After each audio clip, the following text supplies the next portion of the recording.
I'm not really gonna mince words here for you all. Final Fantasy III is a weird game. It also sort of follows the Nintendo NES game era as like taking a look at the wild departure from the series that was Final Fantasy II and going on to double down on the traditional Final Fantasy experience.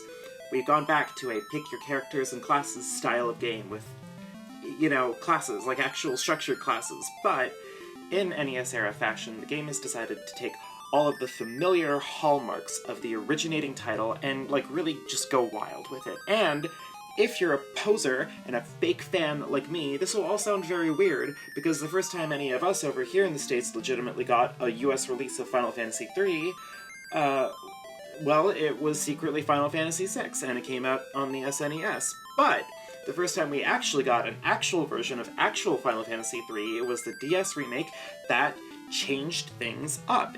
In fact, the DS remake changed so many things up that in the effort that Square Enix is making to release definitive versions of this game, this, and I guess the Final Fantasy IV DS remake, have endured the purge of lesser ports.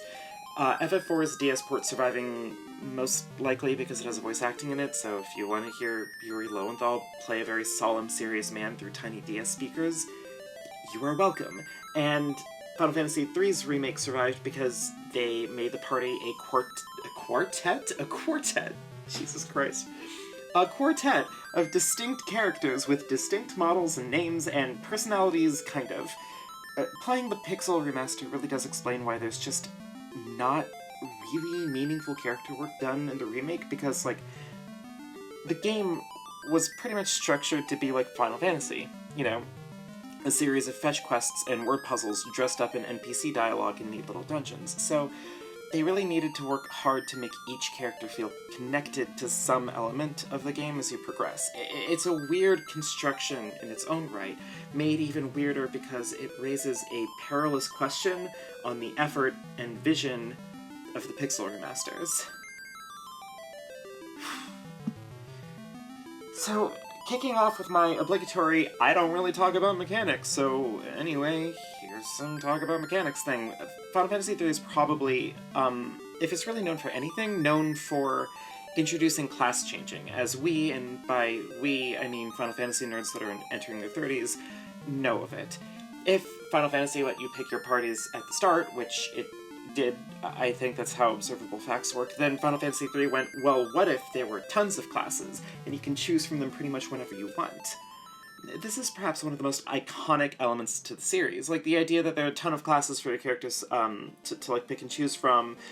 That idea persists, showing up in Final Fantasy V, Final Fantasy XI, 14, Tactics, Tactics Advance 2, other titles, I'm sure, and in modified permutations, like in Final Fantasy X, sort of, and Final Fantasy XII, at least the remake, if nothing else, and Final Fantasy XIII and 13-2. It's a really good way to give players the ability to dictate the way your party looks and progresses through the game, which feels good to do. Now, Final Fantasy III receives a bit of criticism on this front as being perhaps an inelegant system, though I feel like this criticism is a little bit odd since most of it stems from Final Fantasy V doing it in a more interesting way.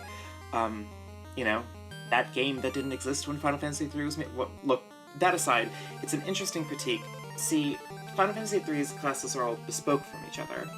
If you build a party member as a white mage a bunch, and then as a warrior a bunch, then you have a character that can be good at either, but never at the same time. There's nothing per se wrong about this construction, though, left feeling unsatisfying pretty much only because every other crack at the system lets you carry over your abilities so you learn from, one class to the others. Which is more appealing because there's both a better chance to personalize each character, and because it also provides more opportunities to break the game.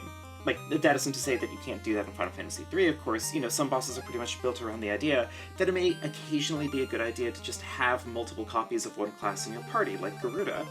And there are definitely broken things you can do in this game, but keeping the classes separate and scaling their work off of job level makes it trickier to really pull off the kind of nonsense you can in, say, Final Fantasy V. Because in order to really have, some kind of, broken force scholar party, you'd need all 4 party members to have, spend a lot of time as a scholar, or else you're not going to be putting out the kind of damage you maybe want. Additionally, there are a few classes in the game that are straight up classed by classes. I keep saying classes that are just kind of like straightforward improvements, but because of the job level system, it gets awkward when you, say, for example, have a Devout, which is an upgraded White Mage, healing for significantly less than your White Mage, because your White Mage has been a White Mage pretty much all game long, so that job level is just going to be way higher than Devout starting at level 1.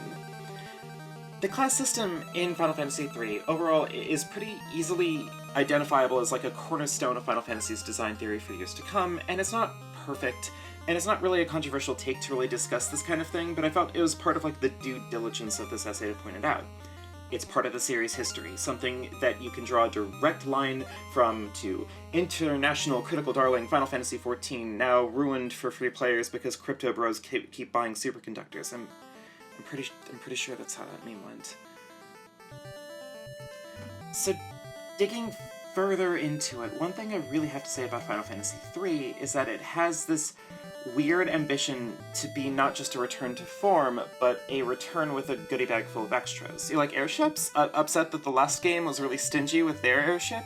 We got 3 airships. One turns into a boat, one goes super fast and turns into a submarine, one is a massive one, and it has like a free inn embedded inside it forever. Did you like picking from 6 jobs? How about 22?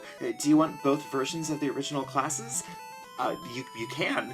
The game is shooting for a lot here, trying to tie back in a lot of old elements from Final Fantasy Ichi, and I feel like a genuine expansive sequel, which I'd argue is sort of also on par with how old Nintendo titles worked back then, because really, what is Super Metroid and Super Zelda and Super Mario 3 if not trying to be like the original game but more?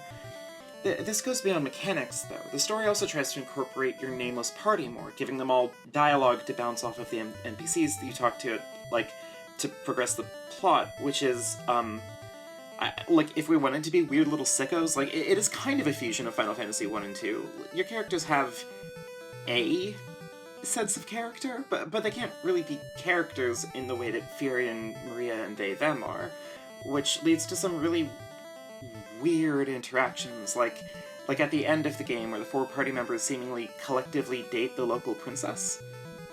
I mean, goals, I guess. The effect of all this can be a mixed bag, and one of the obvious pitfalls that, like, the game can lose its own sense of identity in trying to just be a bigger Final Fantasy, that actually doesn't really come up. Despite a lot of borrowed assets and elements from the previous 2 titles, the game really does carve its own path, not just by being the first to introduce the whole "these crystals give you more jobs" progression, but also by crafting some, like, really wild ideas. Like, Final Fantasy III is a thing for hiding just how big the world is from you. You start off on foot, in a tiny part of the world. Then you're given an airship that can't fly over mountains. Like, none of them can fly over mountains. But it locks you out of seeing the place beyond them. Once you get a mithril ram, strap that bad boy onto your ship and explode it, the world is opened up further. Like, further still once you clear the Tower of Owen, and by the time you get another airship, the world is fully open. You've explored most of it, but you realize, or, probably an NPC tells you or whatever, that you can just clear the boundaries of the world. Doing so takes you to, like, the real world. The world you were on was just like a floating continent. Huge, but kind of just a small piece of the bigger picture. Even then, the world, vast and empty as it is revealed to be submerged underwater, and restoring the water crystal reveals the world proper. Even that, however, still isn't the full picture, because the Nautilus can dive underwater, revealing even more secret corners of the world. Like, Final Fantasy III just keeps on unboxing itself, and it can be really enchanting to go through it. Final Fantasies 1 and 2 were constructed with a very clear sense of the world. What you see is what you get, and going to all these places in time will happen, it's just a matter of in what order and when. In contrast, the way that Final Fantasy III unlocks more places to explore can often feel like your actions are genuinely shaping the world around you, giving you more freedom to really experience just how much there is to see. The series at this point was still kind of getting its footing around writing, like, narratives that do more than function as a means to push you from one dungeon to the next, but I think Final Fantasy III uniquely succeeds in imbuing your meat and potatoes journey with a kind of wondrous exploration that many people really connect with the series at large. Beyond the classes, the crystals, the airships, I think that this is the kind of big change to the series. Like, you don't get to the kinds of wild, transformative progressions in the other games without this game paving the way for that. Most of the exploration in 1 and 2, while it can be pleasant and charming in its own way, is more often than not just finding new towns, new caves, whatever, until, like, near the end when your journey propels you into some, like, high-flying wild dungeon. Final Fantasy III sets you up with the expectation that literally anything can be just around the corner, and that curiosity can be genuinely infectious. I spent this project so far being pretty conflicted about the purpose and function of these Pixel Remasters, from talking about the artificiality of the scanline filter that doesn't actually do what it's supposed to the minimap and auto-battle functions, retargeting, the strange aesthetic composition of taking the original NES sprites and putting them on what looks like the map visuals from the Dawn of Souls GBA era, but this Pixel Remaster may be the one that makes the most sense to me.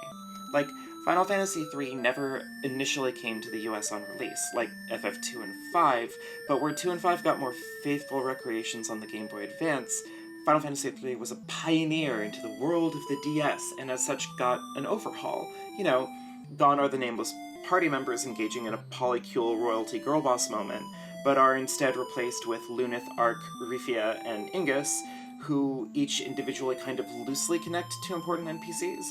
The limitations of the DS era made the game trickier as well, with a loose limit to 3 enemies per encounter instead of the original cap of, I believe, like 8, and they rebalanced the enemies and the bosses to pretty much all have like a higher difficulty, with the bosses specifically getting multiple actions per turn, making the damage you have to deal with so much higher. Like the DS version of the game was also rebuilt in a more three-dimensional kind of map presentation. All of these changes make the game so distinct that it really does make sense that they didn't get rid of it like it's doing to the iOS versions of 5 and 6. Like this, the Pixel Remaster of Final Fantasy III feels more honest to the prospect of the project than something like Final Fantasy I, which retains none of the subtleties of its original. A lot of the quirks from 3 have been smoothed out too, sure, but by and large, Final Fantasy III really does get at the heart of the game as it once was, for an audience that likely didn't get a legitimate means to experience it. If FF1 PR felt like they were trying to hide something from its audience, and FF2 PR felt like it was trying to lure more people into playing it, FF3 PR genuinely kind of shines. It doesn't fully address the conflict I'm still having, and the perpetuation of the DS remake draws us to a kind of weird question to ruminate on, but this is sort of the platonic idea of a Pixel Remaster, I'd argue. This lingering question of the two versions, however, that's an interesting idea. If we wanted to look at the remasters for the first two games as the company trying to manufacture definitive editions of these old titles, the existence of both FF3's pose an odd wrench into that idea. It cedes to the notion that one of these games can be remade to such an extreme, to be so changed from the source that a more faithful recreation can be distinct enough that they can't just identify a definitive Final Fantasy III.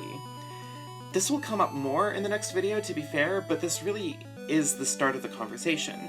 And honestly, at this point, in this part of the journey through this series, I get it. Both of these versions exist in meaningful distinction, and the Pixel Remaster here feels like it serves a very clear function. Personally, it was compelling to go through, revisiting a game I've only played on the DS, simultaneously coming home to old characters and dungeons, but everything was kind of new, just a bit different. And I think this is a good thing for this particular title, since it didn't get to be nostalgic for us toilsome Americans. You know, we get to really engage with maybe not the exact original, but a version that's trying to present the idea of the original title more clearly. And that's not a bad thing to do. Special thanks to Art Kuhn, Brandon Haney, Caitlin Fisher, Kate Rose, Colleen T., Dector A., Evan Kearns, Lewis Wells, Maria Aladren, Alistair V., Norai the Red Marked, Bahor, Professor Bopper, Saint Rawberry, Swordlocked, Thomas Wolpes, and Zetetic.